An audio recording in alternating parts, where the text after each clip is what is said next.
Hola mis queridos hermanos, gracias por estar en su canal de testimonio y bueno, ya estamos listos para escuchar una historia que estoy seguro va a cambiar tu vida. Pero antes de eso, te quiero decir a ti que estás atrás de esa pantalla, que si tú tienes un testimonio y todavía no lo cuentas, estás perdiendo el tiempo. Alguien está esperando escuchar tu historia, a lo mejor para que se salve su vida. Y bueno, si tú lo quieres compartir, ahí está el número de teléfono para que nos llames, mándanos un mensaje de texto o por WhatsApp, lo grabamos, lo editamos y lo damos a conocer a miles de personas. Así que no te duermas, esperamos tu mensaje o tu llamada. Y ahora vamos a lo que sigue. Hoy tenemos un testimonio que nos llega desde España y en este momento está aquí con nosotros nuestra hermanita María. ¿Cómo está, hermanita María? Bien, bien. Gloria a Dios, hermana. Bueno, hermanita María, antes de comenzar con su testimonio, quisiéramos preguntarle, ¿cuál es su nombre completo? ¿De dónde es usted originaria? ¿Y cuántos hermanos tiene? Sí, a ver, mi madre es nicaragüense, mi padre biológico era nicaragüense, lo que pasa que, pues, yo creo que estuvieron casados, no llegó a los 6 años, creo. Y casualmente mi padre biológico le presentó a mi madre al que es mi padre, que es español, que se llama Enrique. Somos 8 hermanos. Como hemos vivido pues, en distintos países, pues bueno, pues una ha nacido por un lado, otra ha nacido por otro, una nació en Estados Unidos, por ejemplo, otros nacimos en Nicaragua, otros nacieron aquí en España, o sea, pues uno es valenciano, otras es madrileña, en fin, la verdad que entre eso y que luego pues también por el trabajo de mi madre, que era diplomática, pues también dentro de España también estuvimos primero en Madrid y luego pues en distintas ciudades, ¿no? Entonces, Amén. bueno, todas esas cosas, bueno, digamos que yo de bien pequeña ya sentía una soledad muy grande, porque yo era una niña muy traviesa, era una niña alegre, pero era una niña traviesa. Y luego, pues mis hermanas, aunque tenían 2 o 3 años más que yo, pero pues me veían como pequeña, ¿no? Entonces no querían llevarme con ellas, ¿no? O sea, yo si estaba en el colegio, pues estaba con las demás niñas y ya está, pero si estaba en casa, pues a veces pues me sentía sola, porque detrás mío iban dos chicos, y entonces, pues, claro, no tenía con quién jugar, me aburría, me sentía sola, ¿no? Bueno, esa soledad me acompañó durante muchos años, muchos años. Luego, pues bueno, lo de el divorcio de mi padre, pues yo creo que nos afectó a todos en aquel momento. Después, con el tiempo, te olvidas, bueno, pues quizá porque el que es mi padre realmente se ganó el cariño nuestro enseguida y se preocupó mucho de nosotros, porque mi madre nació en una familia, tú sabes que en Hispanoamérica, sobre todo en países así como muy pobres, o la gente tiene dinero o la gente no tiene nada. O sea, no hay término medio, ¿no? Y mi madre pues era de una familia adinerada, ¿no? Entonces, pues bueno, pues claro, a ella pues la educaron pues con todos los caprichos. Ella pues eso, que si fiestas, que si, bueno, pues eso, era un mundo así, ¿no? Nosotros nos dimos cuenta cuando crecimos de que ella no había conocido realmente el cariño maternal, porque ella, por ejemplo, nunca nos supo dar cariño. Esto de, por ejemplo, de que una madre te va a dar buenas noches a tu cuarto, a la cama, pues estas cosas ella nunca las ha vivido y por tanto tampoco nos las pudo dar. Pero claro, cuando eres pequeño no te das cuenta, ¿no? Lo que veíamos pues era pues eso, que nunca estaban en casa, o sea, o estábamos con las niñeras o estábamos internas. Entonces, bueno, ya nos vinimos a vivir aquí ya nos quedamos ya aquí y bueno, pues digamos que la única familia que teníamos era la familia por parte de mi padre. Mi padre sí que era de una familia más tradicional, muy creyentes. Mis tíos, bueno, todos nos acogieron con mucho cariño, nos querían mucho. En fin, a veces de pequeños pues nos íbamos a pasar la Nochebuena a Madrid para cenar con mis yayos y mi yaya allí con todos correteando, pero lo hacía con mucho cariño, ¿no? Y bueno, pues claro, como yo, por ejemplo, nunca he vuelto a Nicaragua, entonces pues es que yo realmente la familia que conozco es la que he tratado aquí, ¿no? Porque claro, allí pues tengo tíos, tengo, pues no sé, tendré primos, no sé, pero como luego pues también cuando el cambio de gobierno en Nicaragua, cuando los sandinistas llegaron al poder, mi madre, digamos, tuvo que dejar de ser diplomática. Y bueno, pues lógicamente, pues toda la familia de ella, pues la gran mayoría se fueron a Estados Unidos, ¿no? Entonces, pues bueno, vamos a ver, a mi madre le enseñaron que ser buena madre pues era educarnos en buenos colegios y que estuviéramos bien atendidos.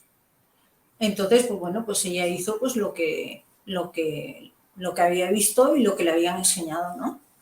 Sí que es verdad pues que yo creo que allá, no sé si sigue siendo normal, pero pues aquí a veces pues cuando ella nos castigaba por alguna cosa, pues a veces nos pegaba con la correa muy fuerte y nos hacía mucho daño. Es decir, que, bueno, pues allá a lo mejor no se vería como malos tratos, pero aquí sí. Entonces, pues bueno, sí que es verdad, pues eso que sufrimos malos tratos tanto físicos como psicológicos. Los físicos, lógicamente, pues cuando empezamos a ser ya más mayores, ya pues mayores de edad y eso pues ya no lo hacía. Pero los psicológicos han durado muchos años y digamos que, bueno, pues por la forma de ser de mi madre, que tiene un carácter muy fuerte y una persona pues muy controladora, muy manipuladora, muy, no sé, quizá narcisista, la hicieron sus padres. Entonces, pues eso nos ha hecho sufrir mucho y muchas veces pues los días de fiesta, o sea, los domingos, pues siempre estábamos a lo mejor comiendo y mi madre lo estropeaba. A lo mejor, yo qué sé, le decía a mi padre, ay, que si te has fijado en la cajera del supermercado, no sé qué, no sé cuánto, bueno, no sé, cualquier cosa y ya digamos, la paz que había de alguna manera, a lo mejor al empezar de comer, se acababa estropeando. Entonces, pues yo, sinceramente, y creo, no sé, quizá que muchos de mis hermanos, yo le cogí manía los fines de semana porque por lo menos entre semana estaba en el colegio o bueno, cuando ya... a ver, estando ya aquí, ¿no? Nos mandaron a estudiar a Francia durante 5 años. A mis hermanas mayores y a mí. Y a una prima mía. Entonces, claro, mi prima era de la edad de mi hermana la mayor, con lo cual, pues ellas siempre iban juntas, pero a mí, pues, no contaban conmigo porque me consideraban pequeña. Entonces, pues claro, yo pues me sentía a veces sola, falta de cariño y a veces pues buscaba en las chicas mayores, digamos, como el cariño maternal, ¿no? Aunque luego jugaba lógicamente también pues con mis compañeras de mi edad, ¿no? Porque al fin y al cabo pues era niña y bueno, pues también pues yo creo que me gustaba hacer travesuras pues un poco para llamar un poco la atención, ¿no? Porque a lo mejor era la única manera de que se fijaran en mí. Bueno, el caso es que nada, ya volvimos de Francia y bueno, pues claro, mi madre pues ya pensaba, bueno, pues oye, pues ya han estudiado unos años, pues ahora pues que empiecen a conocer chicos, a ver si van encontrando novio para casarse y tal. Y mi padre le dijo, deberían de estudiar el bachillerato, ¿no? Por lo menos a acabarlo, ¿no? Porque a lo mejor si algún día quieren hacer una carrera, por lo menos dice, déjame que yo se los voy a preguntar. Y entonces mi padre nos lo preguntó y nos dijo, vosotros pensároslo. Dice, sin ninguna presión, dice, pero, hombre, si acabáis el bachiller y algún día queréis hacer una carrera, pues no vais a tener ningún problema. Pero si no lo acabáis, pues lógicamente, pues no va a ser lo mismo. Bueno, pues no tardamos ni 2 minutos y le dijimos enseguida que sí, que queríamos hacer el bachillerato y le dijimos con una sola condición. Y mi padre dice, la acepto. Nuestra condición era que ya no queríamos estar en colegios de monjas, porque desde pequeñas llevábamos muchos años en colegios de monjas y estábamos cansadas, ¿no? O sea, preferíamos ir al instituto, que para mi madre ir al instituto pues era como decir, madre mía, con gente barriobajera, no sé qué, no sé cuántos, porque claro, ella pues, claro, ella nos educó así, ¿no? Pero mi padre le dijo, déjalas que conozcan también otros ambientes, ¿no? Y la verdad es que íbamos muy contentas al instituto, íbamos muy contentas. Entonces, bueno, mi madre sí que tuvo la preocupación de decir, bueno, pues ya que no van a un colegio católico, pues por lo menos pues a ver si encuentro algún sitio donde pueda recibir formación católica, ¿no? Aunque teníamos clases de religión en aquella época, pero bueno, y bueno, pues un día entró en una librería y una señora pues hablando con la dependienta le habló pues de un club de la obra del Opus Dei, pues eso, donde iban, pues podían ir las niñas y la gente joven pues para recibir formación y tal.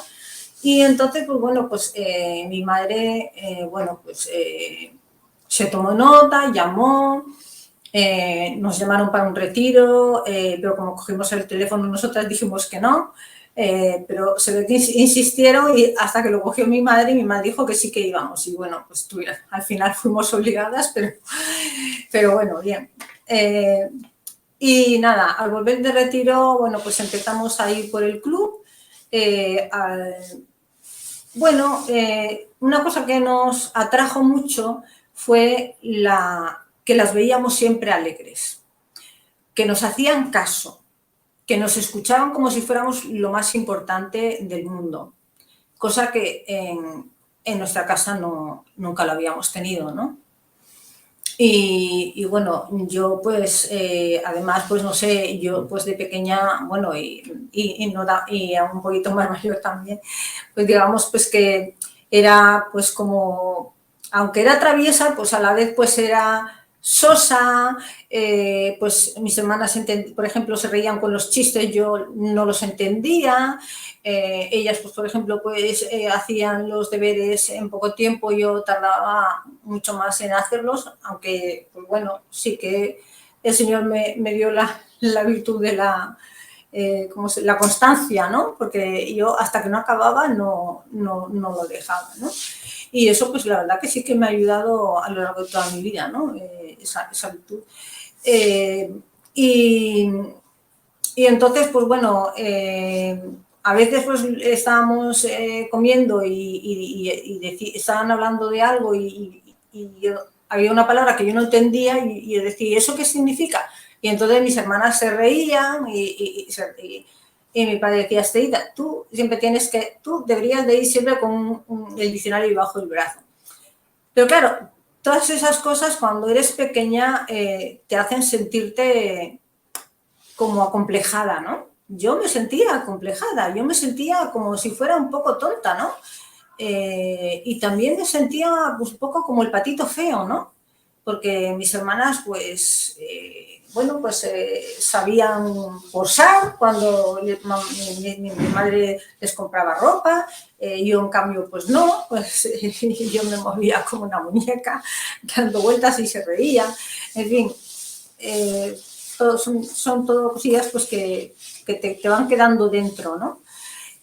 Luego pues eso, luego pues en el colegio pues también pues eso sentía esa soledad de no tener a mis padres, pero cuando estábamos en casa de vacaciones, como muchas veces pues habían discusiones de mi madre con mi padre, en aquellos momentos yo estaba deseando irme al colegio. O sea que era una cosa que... Y bueno, pues cuando empezamos a ir por el club, bueno, pues nos deslumbró pues esa alegría y bueno, pues tanto mis dos hermanas como yo nos hicimos de la obra, ¿no? Fuimos numerarias. Bueno, ellas estuvieron poco tiempo, yo estuve 15 años.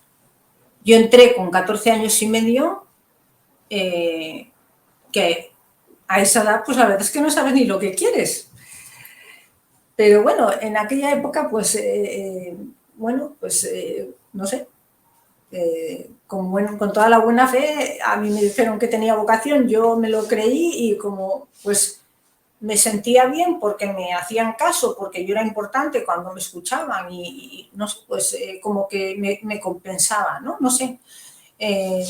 Y bueno, durante esos años para mí fueron unos años, digamos que agridulces, ¿no? Porque claro, como no tenía vocación, pues no era del todo feliz y además, pues claro, yo veía pues que mis compañeras, después de pasar, digamos, un par de años que es como equivalente al noviciado, ¿no? Más, digamos, luego ya pues empiezas a funcionar pues eso, como ya pues como las monjas que han pasado el noviciado, pues ya como una más y tal, ¿no?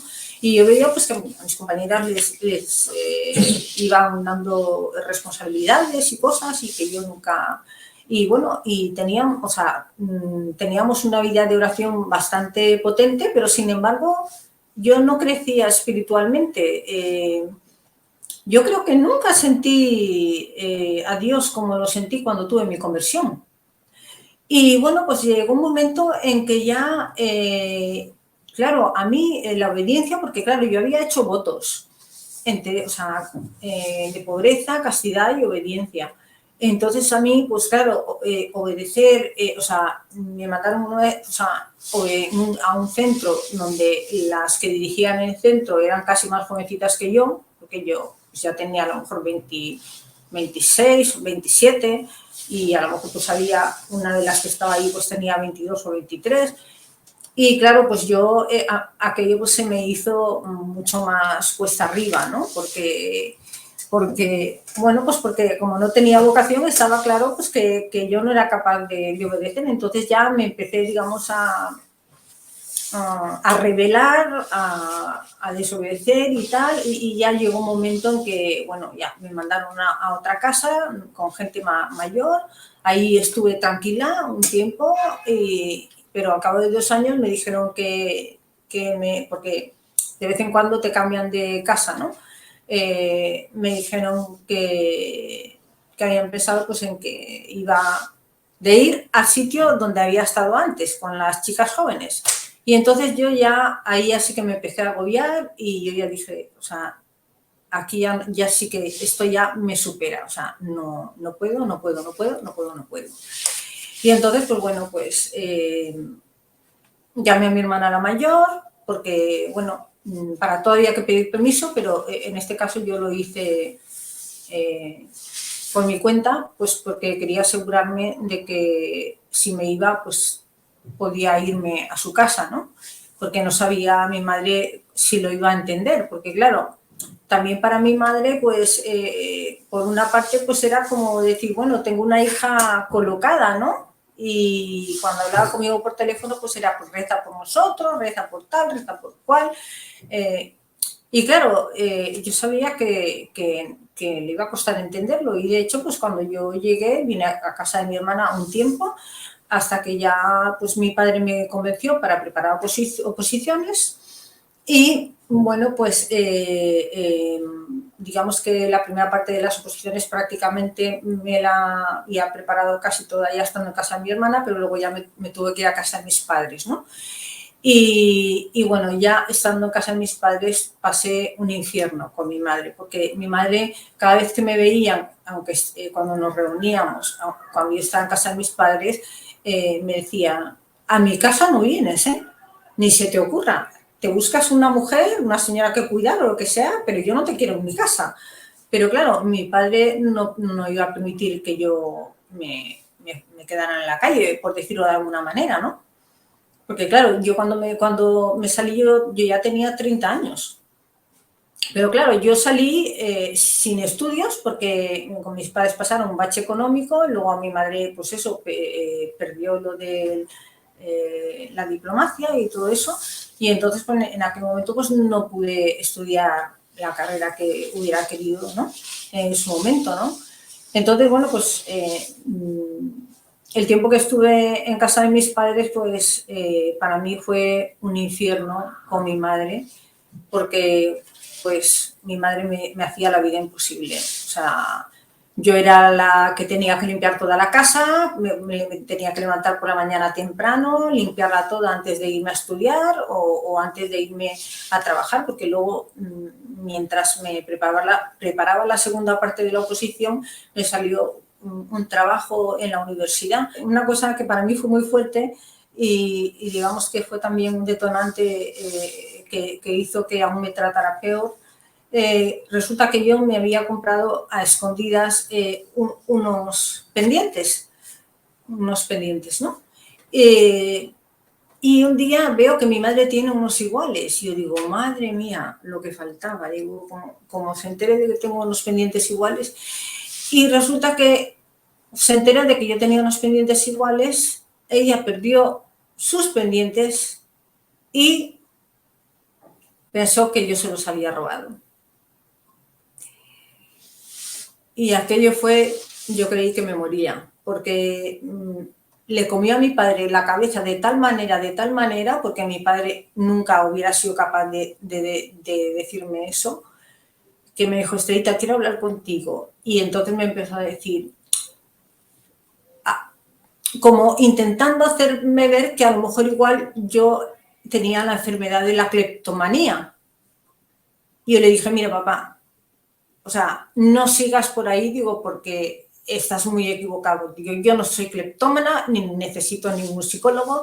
Digo, así que olvidaros porque no pienso ir a ningún psicólogo, por muy amigo vuestro que sea. Digo, y ya está. Y ahí se acaba la cosa, ¿no?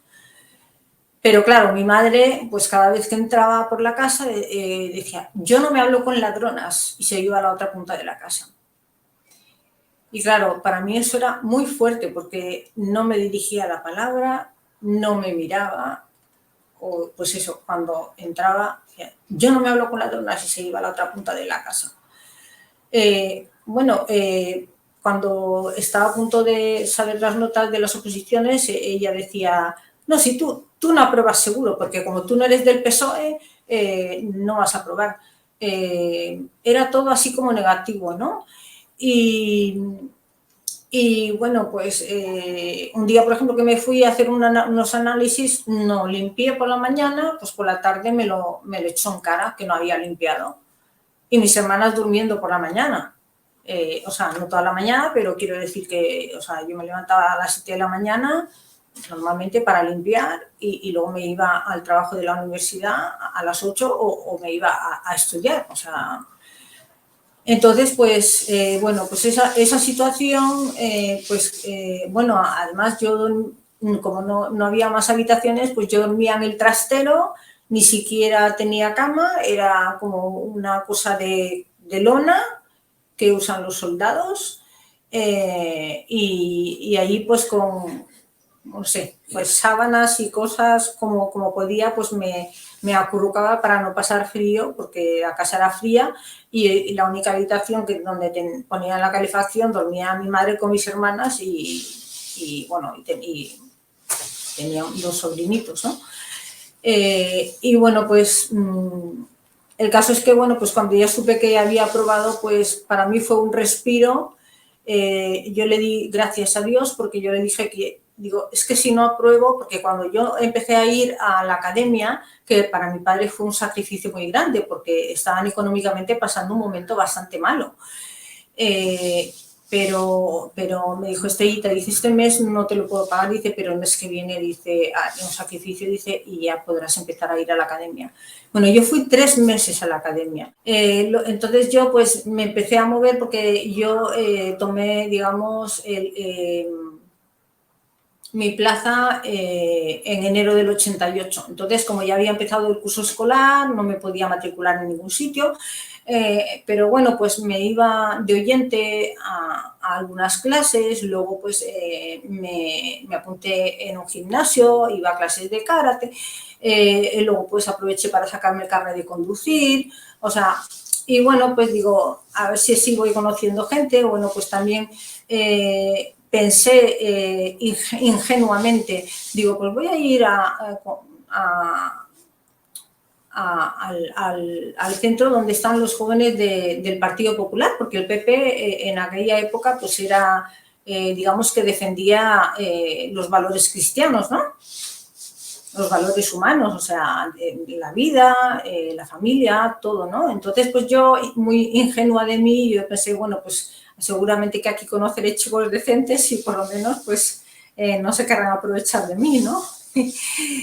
Pero claro, ya pues cuando conocí pues, a uno en una cena de grupo y tal, y bueno, pues ya pues me empezó pues a pinchar, se dio cuenta pues de que yo pues en aquel momento pues como que no, pues como que pues eso, ¿no?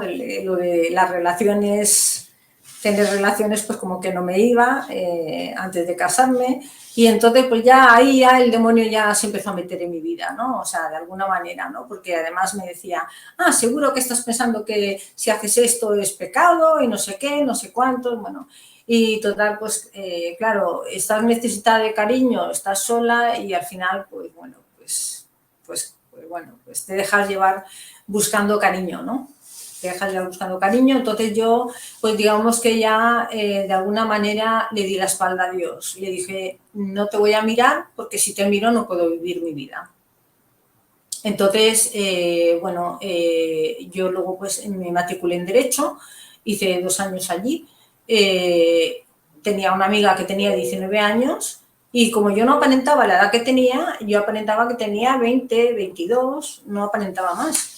Entonces, incluso en el trabajo yo mentía con la edad y se lo creían, porque además es que yo veía a mis compañeras que tenían mi edad, a lo mejor tenían 30 o 32 o tal, y yo las veía como muy marujas, como muy, no sé, como muy señoras, como muy, no me sentía yo identificada, ¿no? Entonces, pues yo pues eso, empecé a salir con esta chica de 19 años y bueno, pues nos íbamos de fiesta por la noche, ligábamos, pues eso, pues. Y bueno, pues yo buscaba cariño en los hombres y bueno, pues en una de esas salidas pues conocí al que fue mi primer novio. Entonces, pues bueno, pues empezamos a salir. Él era de Madrid, es de Madrid, no sé nada de él, pero vamos, pero él era médico militar y por las tardes trabajaba en la privada, ¿no? Y entonces, pues los fines de semana, pues siempre me iba a su casa y estábamos juntos y bueno, pues entre semana, pues alguna vez, pues cuando podíamos hablábamos por teléfono.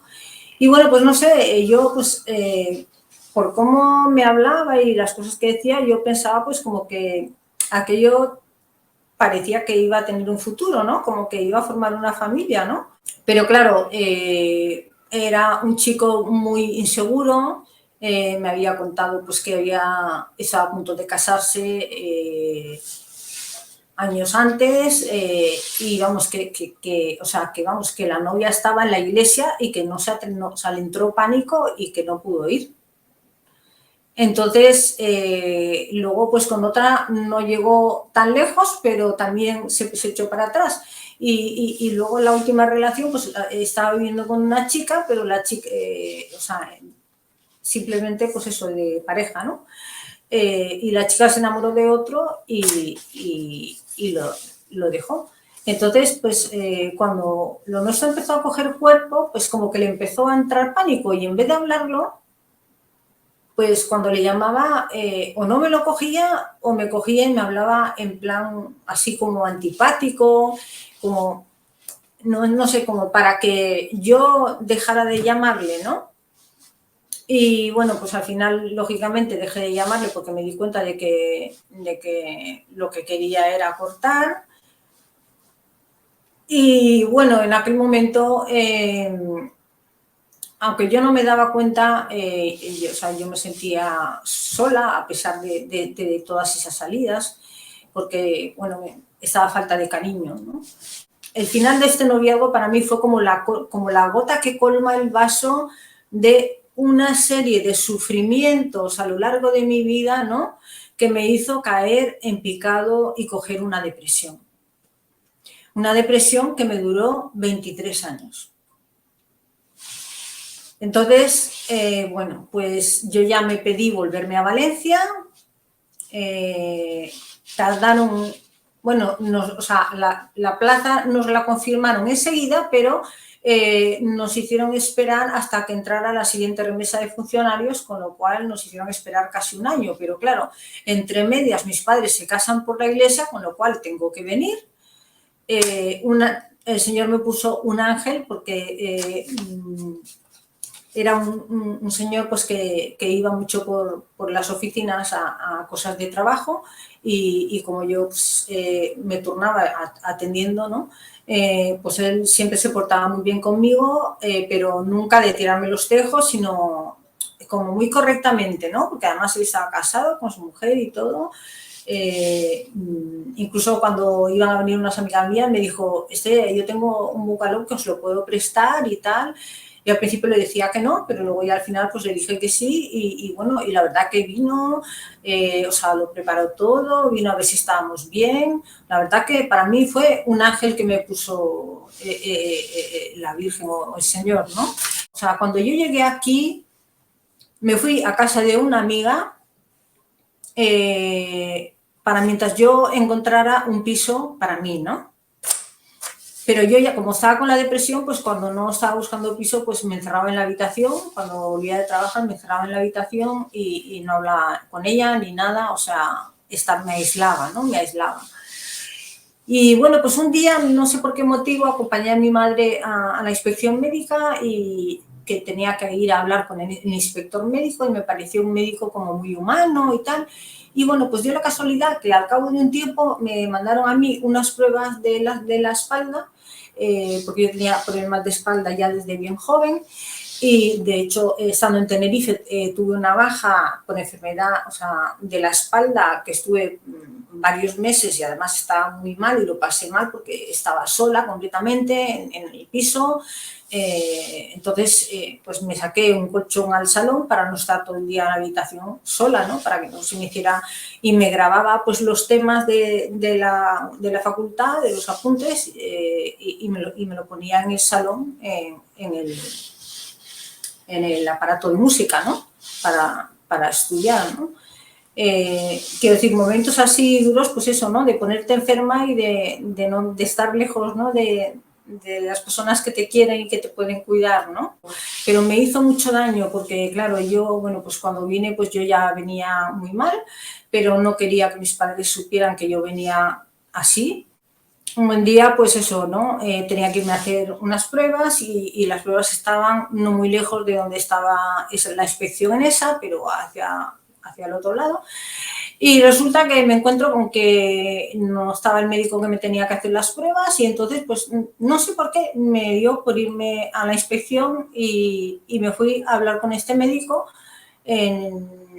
además se acababa de desocupar y entonces me atendió y le dije lo que me había pasado, que pues eso, ¿no? Que no estaba el médico que me tenía que hacer las pruebas y que no sabía qué hacer. Y ya no sé por qué empecé a hablar con él y como a contarle que me sentía mal, que estaba con depresión, que ya empecé a hablar y bueno, se hizo la hora de cerrar, dice, vamos a cerrar, dice, y nos fuimos a un bar.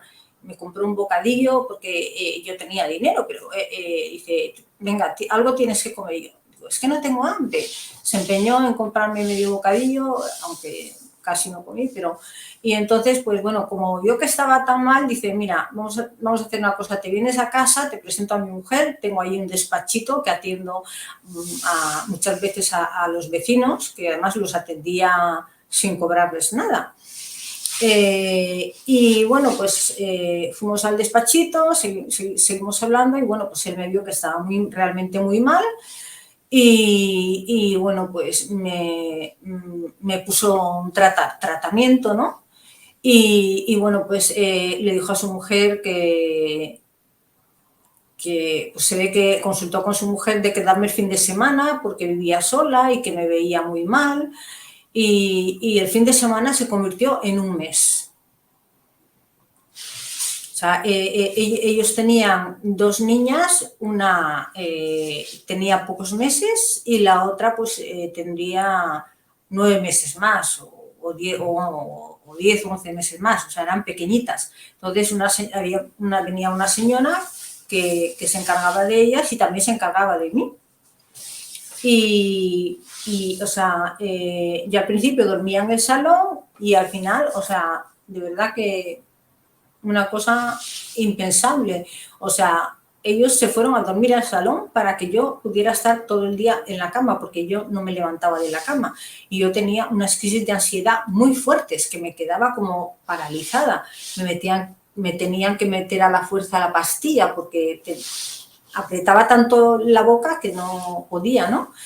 Y claro, yo ingenua de mí, pues de vez en cuando llamaba a mi hermana la pequeña como para dar señales de vida, pero claro, yo no me daba cuenta de que con la medicación, pues yo hablaba como drogada, ¿no? Y ella debía de pensar que yo estaba metida en alguna cosa de drogas, pero no se atrevía a decírmelo. Hasta que un buen día, pues la mujer de este médico, pues que yo la quiero mucho, porque la verdad que me trató con mucho cariño, me conocía a sus hermanas, a su madre, bueno, eran como si fuera una más de la familia. Incluso unas navidades las pasé la Nochebuena con ellos y todo. Y me sentí muy querida allí. Bueno, pues ella cogió una depresión postparto y entonces, pues claro, él pues me dijo, me llamó, dice, ven al despacho y dice que tenemos que hablar. Y entonces me dijo, mira, mi mujer tiene una depresión postparto y claro, no puede seguir aquí porque, claro, mi mujer se tiene que poner bien. Entonces dice, tienes 2 opciones, o bien te ingreso, dice, o bien hablas con alguien de tu familia. Y yo le decía, pues, ingrésame. O sea, no lo pensaba, ingrésame. Y él insistía, pero seguro que no hay nadie, alguno de tus hermanos, no sé, piensa un poco, Estrella. Digo, de verdad, digo, ingrésame, que yo no quiero saber nada de mis padres. Bueno, pues nada, al final me convenció, llamé a mi hermana la pequeña y mi hermana la pequeña pues se lo contó a mi madre. Bueno, vinieron a casa de ellos a recogerme. Mi hermana la pequeña pues al principio se pensaba que estaba en un sitio raro, pero luego se dio cuenta de que no y que además mi madre conocía al médico. Y bueno, pues me fui a casa de mi hermana la pequeña, pero claro, pues como tenía que estar muy vigilada, pues cada 15 días estaba en casa de mis padres y cada 15 días en casa de mi hermana, hasta que ya me fui a mi piso. Pero claro, ya estando en mi piso, pues la soledad se me hacía cada vez más dura, ¿no? Luego, pues eso, esa tristeza, esa desesperanza, esas pocas ganas de vivir, bueno, pues todo aquello pues hacía que a veces estaba tan mal, tan mal, tan mal que me tomaba pastillas con la idea de dormir durante varios días y así por lo menos que pasara el tiempo y sin enterarme, ¿no? Lo que pasa que luego me entraba un poco el miedo de decir, a ver si me he pasado, entonces llamaba al hospital, venía una ambulancia, me ingresaba, me hacía un lavado de estómago y pasaba ahí toda la noche hasta el día siguiente y la primera y la segunda vez, pues al día siguiente ya estaba bien. Luego después pasé por un cáncer también. Y a pesar de ser una cosa dura, nunca le eché las culpas a Dios de las cosas que me pasaban. Y antes de la operación sí que me confesé, pero solo por miedo. Por miedo a si me moría en la operación, para no irme al infierno. Porque una vez después de la operación ya me olvidé otra vez, por completo. Ya no, o sea, no quise saber nada. De hecho, cuando pasaba el cura, yo me giraba hacia el otro lado, ¿no? Como diciendo, no quiero saber nada de usted, ¿no? Y bueno, pues como ya había estado ingresada un mes entero al principio, también fueron momentos duros, sobre todo cuando pasé por la quimioterapia. Fueron momentos bastante duros, porque como no podía estar en mi casa porque yo me quedaba muy débil, incluso me tenían que ingresar, en 2 ocasiones me tuvieron que ingresar, entonces tenía que estar en casa de mis padres y claro, estar en casa de mis padres para mí, sobre todo por mi madre, era un poco como volver un poco al infierno. Lógicamente que no me mandaba a hacer nada porque no estaba para hacer nada, pero pues no podía... no, solo estaba la televisión del salón y claro, pues cuando llegaba mi padre de trabajar, pues la televisión del salón era intocable porque, y luego pues eso, bueno, pues eso, tenía como unas normas, ¿no? Entonces en cuanto pude, pues ya me fui a mi casa y bueno, luego ya pues... estuve ingresada varias veces porque también luego después de acabar con toda la quimio, luego empezaron con la reconstrucción también, ¿no? Y bueno, pues también es verdad pues que claro, al estar ingresada tanto tiempo, pues claro, mi familia pues también tenían que trabajar, entonces pues tampoco podían ir mucho y bueno, pues el primer mes que estuve un mes entero, pues Dios me puso a 2 ángeles, que yo no era consciente de que era Dios, o la Virgen, pero porque había una señora muy mayor que me solía decir, Estrellita, ¿tú sabes por qué sigo teniendo ganas de vivir? Dice, porque mira, yo he vivido la República, he vivido la guerra, he vivido la posguerra, he vivido muchas cosas, dice, he pasado hambre, dice, pero ¿sabes por qué soy feliz? Dice, porque cuando voy por la calle, dice, y veo a los niños sonriendo, que no están delgaditos, ¿no? Que no les falta, que no están de lo necesario, dice, pues me siento feliz. Y a mí la verdad que aquella mujer me cautivó. Y luego por la noche me arropaba, se levantaba para arroparme, ¿no? Y la otra era un poco más joven y hacía un poco para mí como el papel como de mi madre, ¿no? La mayor era como mi abuelita y la otra era como mi madre, ¿no? Que me ayudaba pues a asearme porque no me podía duchar, lógicamente, pero pues ella me pasaba con la esponja, la espalda y bueno, me animaban pues para hacer los ejercicios del brazo porque me habían quitado los ganglios y tal.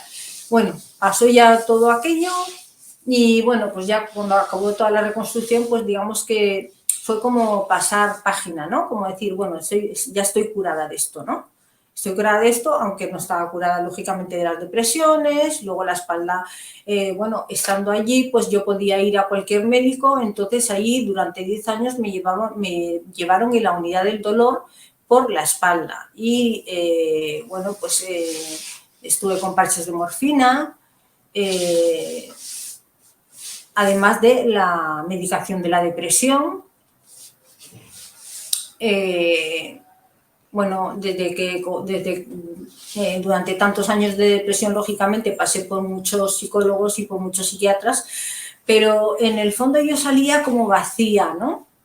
O sea, no digo que ellos no me intentaran ayudar. A lo mejor igual si hubiera sido otro tipo de enfermedad, igual me hubiera servido, pero muy en el fondo yo, no sé, era como que sí, las cosas que me decían, pues vale, pues hazte un horario, intenta distraerte, intenta irte de viaje, no sé qué, pero era todo como cosas pasajeras que en cuanto pasaba eso ya estabas otra vez igual, ¿no? Entonces, bueno, pues llegó un momento en que yo ya no quería salir de la cama, ¿no? Yo vivía en la cama literalmente, ¿no? Y la última vez que me tomé pastillas, en vez de llamar por teléfono a la Seguridad Social, llamé al hospital oncológico. Como me conocía mucho de haber estado ingresada muchas veces, y le dije al médico, pues eso, que me había tomado pastillas y que tenía miedo de haberme pasado. Entonces me dijo, pues vente en un taxi. Bueno, yo me fui en un taxi, tenía a una hermana en casa con su hijo porque se había quedado sin trabajo, pero como estaban acostados, yo me fui de puntillas sin decirles nada. Y entonces yo fue llegar al hospital, sentarme en la camilla y perder el conocimiento por completo. Yo me desperté al día siguiente por la tarde y estaba en cuidados intensivos. Hace 50 años, digo 50 porque ahora estamos en la 100 años de la coronación de la Virgen de los Desamparados, la patrona de Valencia. Cuando fueron los 50 años, el periódico regaló una virgen así, pequeñita. Y yo, pues, esa virgen me la llevé, siempre estuvo conmigo, aunque yo no fuera a la iglesia ni quisiera saber nada de la iglesia, pero siempre estaba en mi mesita de noche, ¿no? Porque cuando estuvimos en Francia de pequeña, yo tenía 8 añitos, en el mes de mayo nos llevaban a Lourdes.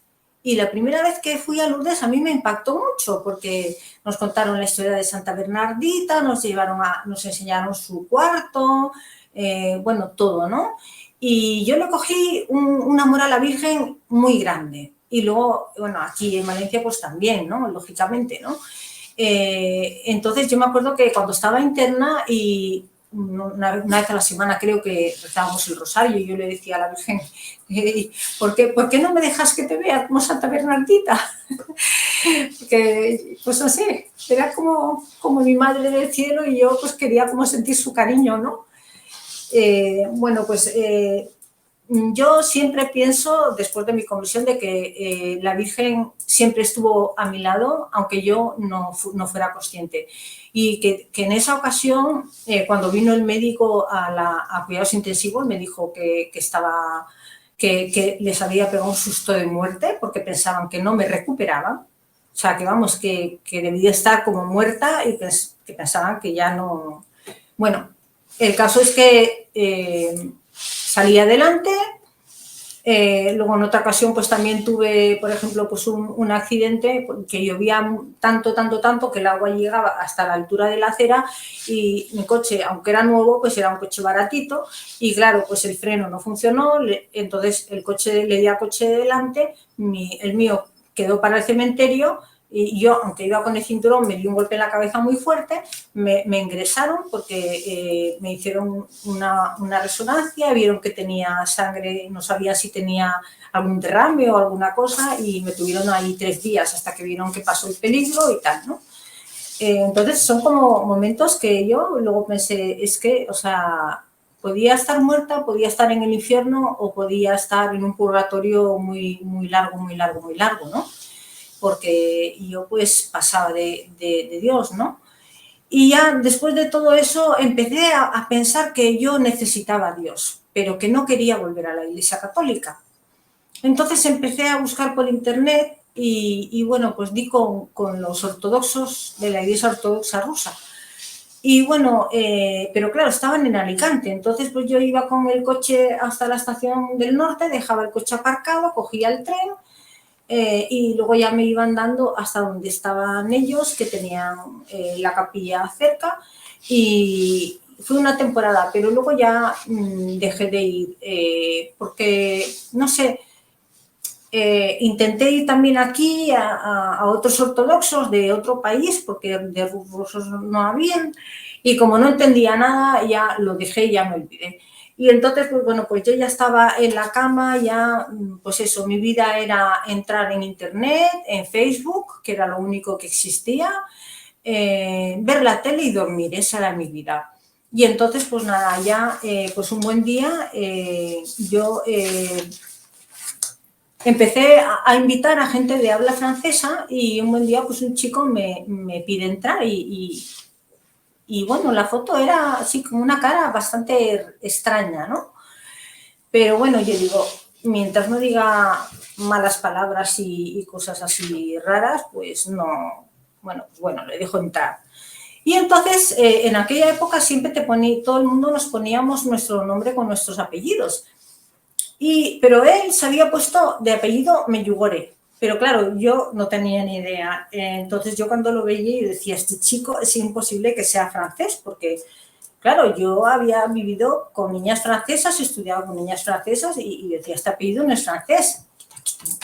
Y entonces, bueno, pues hasta que un día me atreví a preguntarle.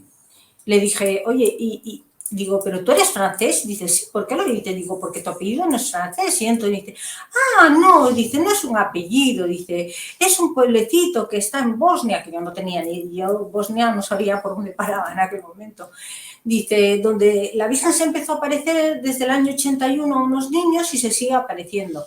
Y en aquel momento yo sentí un vuelco en el corazón. Yo digo, yo tengo que ir allí. Yo no sabía por qué, pero yo tenía que ir allí, como fuera.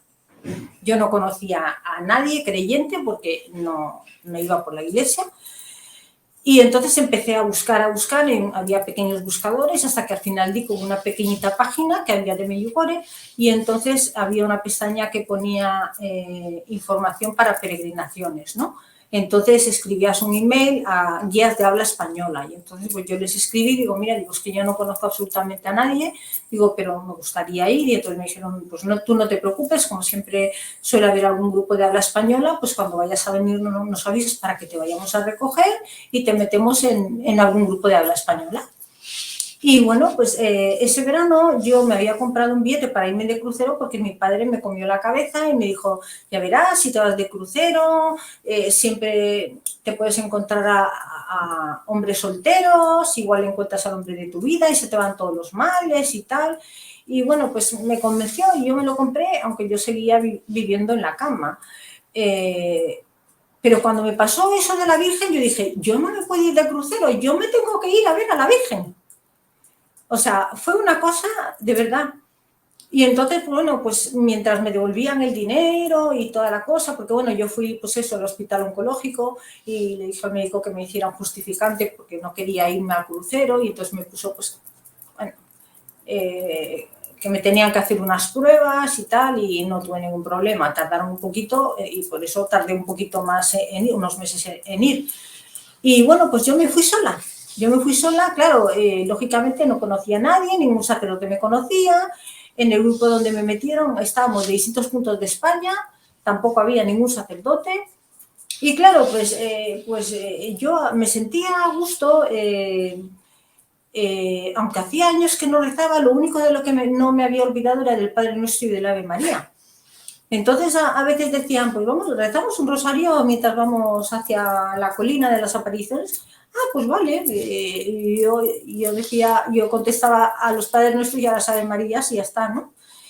Y bueno, pues poco antes de irme me dice un día mi madre, oye, Estrella, dice, una señora me ha invitado a un grupo de oración que a lo mejor te gusta.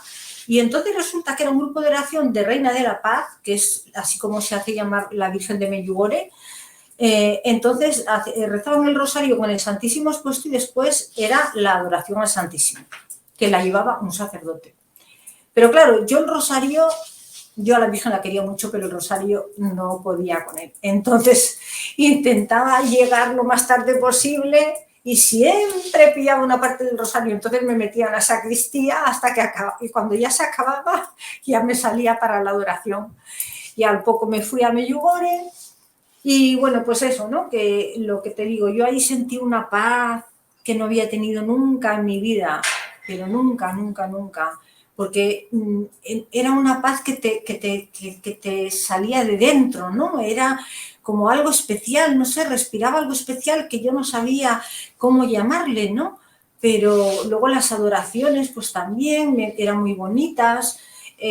Claro, yo como había sufrido tanto, tenía tantas heridas dentro de mi corazón que eso me lo explicó el sacerdote del grupo de oración cuando volví.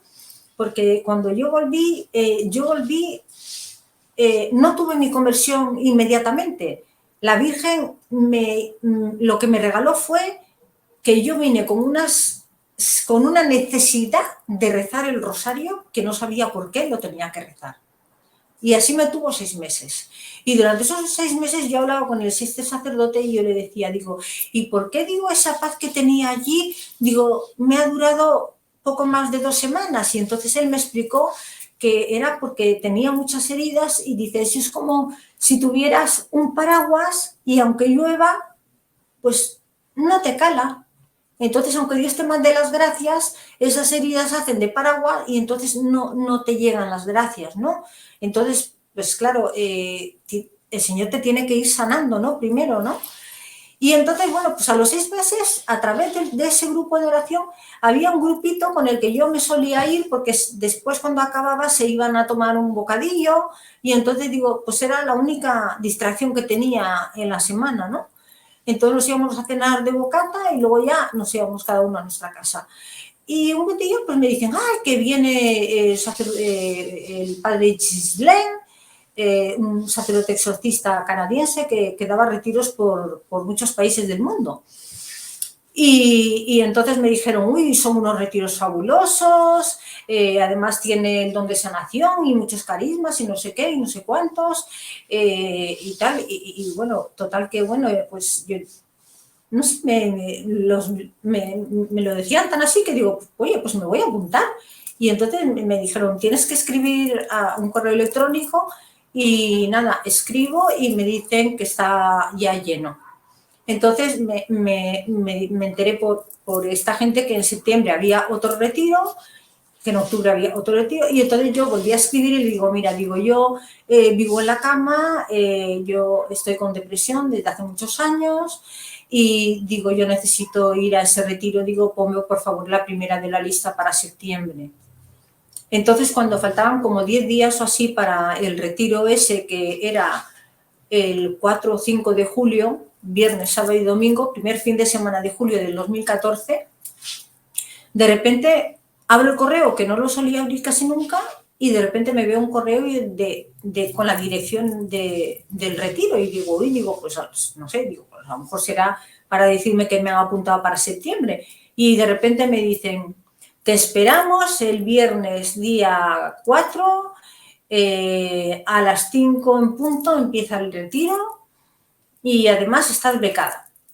Porque resulta que, bueno, yo estaba endeudada porque en su momento me endeudé para montar una tienda para un familiar mío que estaba enganchado a las drogas. Entonces, para que dejara esa persona de buscar trabajo por las noches, pues no me importó pues meterme en deudas con tal de que esa persona pudiera salir de las drogas, ¿no?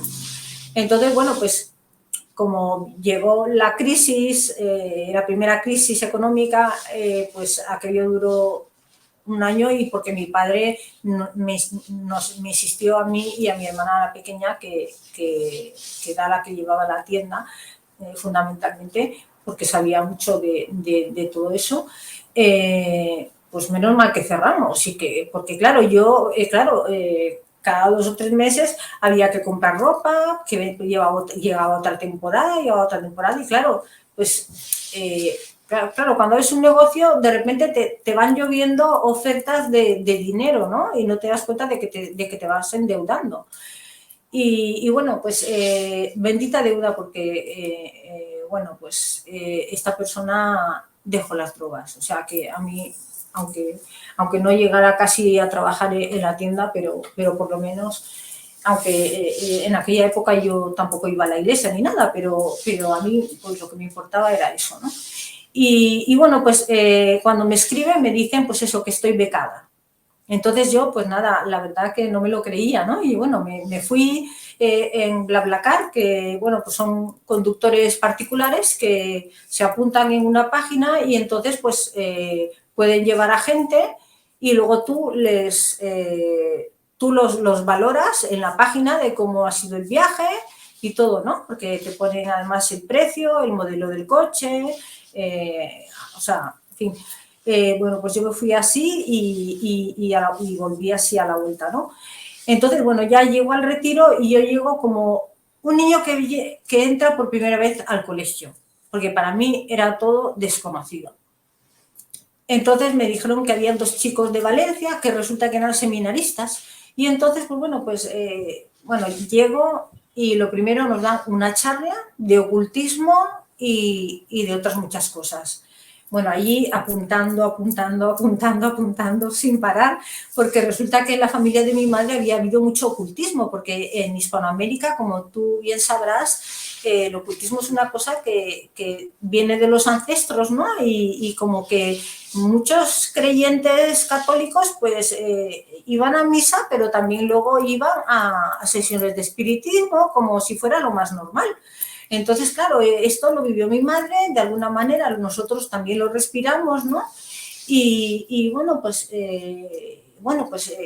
aquella charla, pues para mí fue como digamos, como lo que, o sea, todo el material de hacer una confesión de toda mi vida, sobre todo de los 20 y tantos años que había dado las espaldas a Dios, ¿no? Y entonces, pues, bueno, me confesé hasta 3 veces porque, bueno, nos habían explicado lo que era la sanación, que escribíamos en un papelito lo que queríamos pedir al Señor que nos sanara, pero claro, como yo no sabía qué pedirle, entonces yo escribí en francés, porque él era francés y iban traduciendo, pero yo le escuchaba directamente a él en francés, ¿no? Y entonces yo escribí en francés, Señor, yo, sáname de lo que tú me quieras sanar, haz lo que quieras, porque yo no sé lo que necesito. Eso fue lo que yo puse. Entonces, bueno, pues cuando al día siguiente empezaron las sanaciones, la gente se fue apuntando, se apuntó todo el mundo prácticamente, yo me apunté casi de las últimas, y entonces había otro exorcista, sacerdote exorcista, porque claro, él solo, si no, para tanta gente, y entonces habían 2 capillitas pequeñitas, ¿no? Donde cada uno iba, ¿no?, haciendo sanación o lo que necesitara cada persona. Entonces primero me dijeron que me tocaba con el otro sacerdote, y entonces, bueno, yo cuando me dijeron eso me quedé un poco chafada, pero luego pensé, bueno, pues si entro y salgo igual que estoy, por lo menos no me voy con la cosa de decir, pues tanto que me han dicho de este sacerdote ¿no? Y decir que he salido igual que entrando, ¿no? Digo, pues bueno, pues por lo menos no lo podré decir. Pero de repente me llama una de las encargadas así, en silencio, en la capilla, ¿no? Porque, bueno, al principio nos habían dicho que estar en el Santísimo con el Señor sanaba mucho. Entonces, que iba a estar expuesto durante todo el retiro y que estuviéramos todo lo que pudiéramos, incluso por las noches. Cada uno se apuntaba a la hora que quería de la noche o de la madrugada o lo que sea. Yo por la medicación pues me apunté, me quedaba por la noche un poco tarde y luego me levantaba a lo mejor un poco más temprano y tal, ¿no? Y bueno, pues en una de esas veces que estaba ahí en el Santísimo, de repente empiezo a sentir que Dios me habla en el corazón y que me dice, te quiero mucho,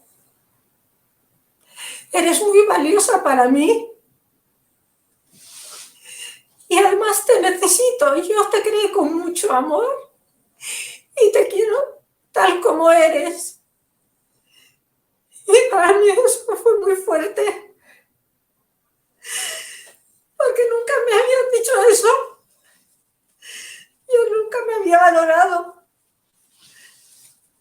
Siempre me comparaba con los demás y siempre me veía pues que pues, como que no tenía nada de valor y que por eso no se fijaban en mí, ni si, yo qué sé, no sé, en general, ¿no? En todos los sitios me pasaba, en el colegio, en la universidad, con los chicos, no sé. Y luego pues eso, con mi familia, con los amigos, no sé, en general, ¿no? Pero claro, cuando estás con depresión, lógicamente se te refleja en tu rostro una cara de tristeza, de amargura. Y claro, lógicamente tú ves a una persona así y no sientes atracción de acercarte a ella, ¿no? Entonces, pues bueno, yo, pues claro, pues eso, ¿no? Cuando me pasó eso del encuentro con el Señor, pues bueno, estuve llorando mucho allí en el Santísimo con el Señor y dándole las gracias por lo mucho que me quería y desde entonces yo empecé a valorarme y a quererme, ¿no? Luego, pues cuando fui a pasar por sanación, entro y claro, llevaba el papelito en francés. Bueno, entonces le digo, dile que puede empezar en francés porque lo entiendo perfectamente, no hace falta que traduzcas. Y entonces el sacerdote primero se pone detrás de mí, pone sus manos en los hombros y él no confesaba a nadie. O sea, no conocía a la gente, era como una norma, ¿no? Y porque así, pues el Espíritu Santo era el que actuaba, ¿no? Entonces, claro, de repente cuando empieza a rezar, al poco empieza a decir que ella había sufrido mucho, que el Señor decía que no quería que siguiera sufriendo tanto. Y claro, yo empecé a llorar y digo, pero si este Señor no me conoce de nada, ¿cómo puede saber todo lo que yo he sufrido? Y ahí me derrumbé y bueno, empecé a llorar, a llorar, a llorar. Luego después, pues nada, oró sobre mí y yo no sabía lo que era el descanso en el espíritu y entonces nada, cuando me impuso las manos, pues tuve un descanso en el espíritu bastante largo. Yo lo único que sé es que entre el encuentro que había tenido con el Señor y la sanación interior que había tenido, yo salí eufórica, con una alegría impresionante. O sea, era como que necesitaba gritar al mundo lo feliz que era. Necesitaba gritar al mundo que Dios era grande, que Dios era maravilloso, que uno no puede perderse estar con Dios porque nos pensamos que son todo obligaciones o normas, pero no, el Señor es amor. Y entonces yo me salí a los jardines, que eran unos jardines muy grandes, y en el Valle de los Caídos, y ahí no había nadie, un silencio sepulcral, y yo gritando, gracias Espíritu Santo, gracias Espíritu Santo, gracias Espíritu Santo, pero así levantando las manos, ¿no? Y claro, se ve que como gritaba con tanta fuerza, pues me oyó gente del retiro y entonces se asomaron y entonces me dijeron, dale gracias al Padre y al Hijo, porque claro, y yo pues no, era como un niño, ¿no? Yo pues, gracias Padre, gracias Hijo, y vengan a gritar, gracias Padre, gracias Hijo, gracias Espíritu Santo. Bueno, aquel día por la noche tuvimos la misa después de cenar, hicieron un paréntesis en la misa y entonces dijeron, vamos a rezar por las personas que tengan alguna enfermedad. No tenéis que decir la enfermedad, es el Señor el que ya lo sabe, Él es el médico por excelencia y cuando notéis o sintáis algo, levantáis la mano y os vais a vuestro sitio, porque pusieron unas sillas delante del altar y habían 3 o 4 sacerdotes y cada uno le ponía las manos a una persona invocando al Espíritu Santo para que la sanara de la enfermedad que tuviera esa persona, ¿no? Pero claro, yo al principio pues para mí eso era una cosa como rara, ¿no? Y entonces pues yo noté un poco de cosquillo, pero yo pensé, eso es de mi cabeza. Y después empecé a sentir calor a lo largo del diafragma, ¿no? Y yo pensé, eso es de mi cabeza, ¿no? Bueno, no lo hacía así exteriormente, pero lo pensaba así, ¿no?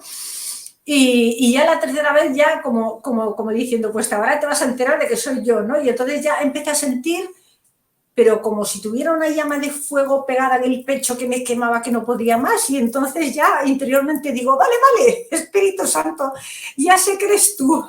Digo, vale, digo, ya, para allá. Y entonces ya, o sea, la gente se había ido levantando, casi todo el mundo, y pasaban los sacerdotes y decían, ya hemos rezado por esta, y uno decía, sí, ya hemos rezado por esta. Y claro, llevaba tanto rato que cuando levanté la mano, al principio la gente no se daba cuenta, pero cuando la gente levantaba la mano, la gente aplaudía como dando gracias a Dios porque esa persona se hubiera curado de lo que fuera, ¿no? Y entonces, pues nada, nos vamos a la cama y al día siguiente me levanto, no tenía depresión. Hacía 15 días que me había visto el psiquiatra de la Seguridad Social, del hospital, que normalmente para que a la siguiente vez que vayas a lo mejor te dicen dentro de 3 meses o dentro de 5 meses o dentro de tal.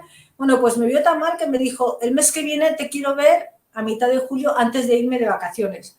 Claro, entre medias voy yo a ese retiro, vengo completamente curada, me quité la mitad de la medicación, pero así, radical, que me podía haber pasado algo, porque son medicaciones fuertes que hay que quitarlas poco a poco. Y de hecho, cuando mi padre me decía que yo podía controlar esa depresión, pues a veces me intentaba disminuir medicación y me ponía peor. O sea, que no... Pero bueno, no me pasó nada. Dios permitió que no me pasara nada. Y entonces nada, fui a la consulta y le dije...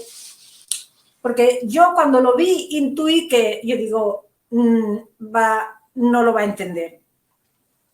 O sea, entonces le dije, digo, ¿sabes qué pasa? Que, digo, estoy muchísimo mejor. Digo, entonces, digo, ahora solo me estoy tomando la mitad de la medicación. Claro, el médico me echó una bronca de aquí te espero, pero bueno, yo por dentro pensaba, me da igual que diga todo lo que le dé la gana. Hizo eso para que me empezara a ver una psicóloga y también fui una vez y cuando fui a la psicóloga le intento regalar una estampita de la Virgen de Medjugorje y me dice, eso no forma parte de lo profesional, así toda sería. Yo, pues nada, pues muy bien. Estuve ese día y ya nunca más volví porque lo poco que me quedaba de medicación me lo iba quitando cada día y entonces llega septiembre, empieza el otoño, que los otoños y las primaveras son malísimos para las depresiones. Yo digo, bueno, pues a ver qué pasa ahora este otoño, porque yo ya no estaba en la cama. Yo ya me había olvidado por completo de la cama. Durante los 6 meses antes de ir al retiro, yo le decía al sacerdote, padre, es que cuando voy a misa me aburro y digo, yo comulgo, digo, pero yo no siento que Dios me ayude. Y cuando volví de aquel retiro, al día siguiente, sin yo pensarlo, ni prepararlo, ni nada, de repente me vi yendo a la iglesia a misa. Y entonces me voy a misa y me sentía súper a gusto y cuando iba a comulgar era como si estuviera en el cielo. O sea, Jesús se hacía presente en mí de una manera tan fuerte, porque claro, llevaba 6 meses diciéndole al sacerdote que yo no sentía que me ayudara ni nada, que él como que quiso, ¿no?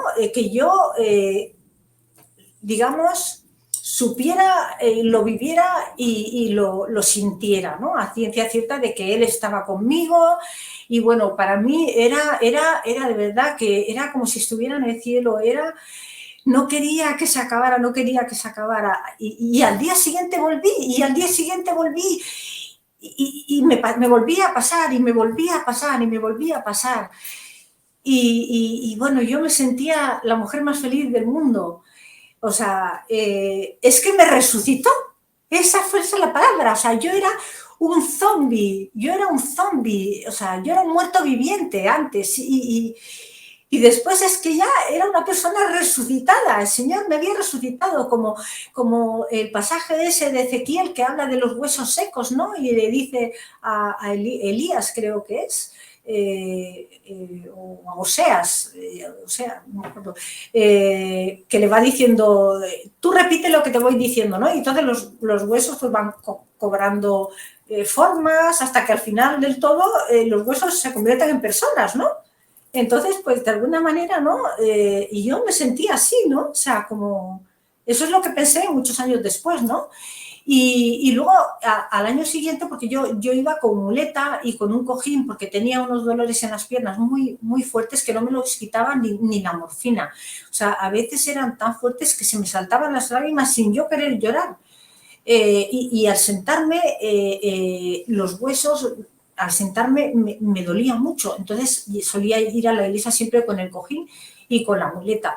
Y entonces al año cuando a final de curso del año siguiente, ¿no? Del 2015, el último hacíamos un retiro una vez al mes, que era a final de mes, y entonces el sacerdote se enteró de que había un diácono misionero de la República Dominicana que tenía el don de sanación y entonces lo invitó a dar el retiro, ¿no? Estaba él con el diácono, pero el que impartía el retiro era el diácono. Y bueno, pues ahí nos hizo revivir nuestro bautismo y entonces cuando nos echaba el agua en la cabeza, oraba por nosotros y en aquel momento yo tuve, bueno, todos íbamos teniendo descanso en el espíritu, pero cuando yo ya me fui a levantar, lo primero que pedí fue la muleta y entonces oigo una voz que dice, no le deis la muleta, no, que camine sin muleta. Pero yo era como si Jesús me dijera, camina, camina, que no te va a pasar nada. Y entonces yo empecé a caminar por aquel pasillo estrecho lleno de sillas a derecha e izquierda y no, iba bien, o sea, en aquel momento ya dejé la muleta y cuando me fui a sentar, al cabo de un rato digo, pues voy a probar a quitarme el cojín a ver qué pasa y me quité el cojín y tampoco tenía dolor allí. A ver, la lesión de la espalda no me la curó, pero me quitó esos dolores que tenía de las piernas y para sentarme, ¿no? Que bueno, después de la depresión, regalarme eso al año, pues la verdad que fue otro regalo, ¿no? Y por la tarde nos dijo, en la adoración vamos a hacer sanación del corazón. Y bueno, pues nos imponía la custodia en la cabeza y bueno, pues yo no fui consciente en aquel momento de lo que el Señor me regalaba, pero al día siguiente, sin saber por qué, me vi camino del Santísimo, de la capilla de adoración perpetua.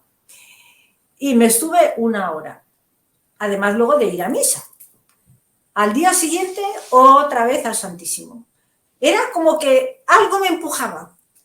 Y al otro día, y al otro día, y al otro día, y al otro día. Y eso fue en el 2015 y desde entonces hasta hoy, menos algún día que he estado enferma y que no he podido ir, pero normalmente, o sea, fue otro regalo que me hizo el Señor. Bueno, yo te diría a ti que me estás viendo, que me estás escuchando y que estás en depresión, que busques a Dios, porque yo no lo quería buscar, pero cuando lo empecé a buscar, Él enseguida se hace el encontradizo, te ayuda y si tú te vas dejando ayudar por Él, pues a lo mejor hasta te cura como me curó a mí. Yo desde luego no lo dudaría, porque el Señor es muy grande. O sea, si tú le das un poquito de tu esfuerzo y aunque no creas, dile, mira, yo no sé si existes, pero si existes, dame una señal y ayúdame. Porque yo conozco personas que no creían y que lo han hecho así. Y Dios les ha respondido. Les ha llegado una señal y han empezado a creer y su vida les ha ido cambiando. Entonces yo les diría eso, ¿no? O sea, no te encierres en quedarte allí, sino que busca a Dios, dile que te ayude, a la Virgen, a la Virgen de tu pueblo, de tu ciudad, a la que le has tenido cariños de toda la vida, porque hay muchas personas que no creen, pero el día de la patrona no faltan de ir a visitar a su patrona. Entonces la Virgen a mí me llevó a Jesús. Entonces también pues yo le diría, pues si no, pues habla con la Virgen, y si no crees en nada le dices a la Virgen, mira, yo no sé si existes, yo no sé si eres mi madre, pero si lo eres, ayúdame, ayúdame, muéstrame el camino, dime qué tengo que hacer, ayúdame. Y si tú insistes y perseveras, de verdad que no te va a dejar. Seguro.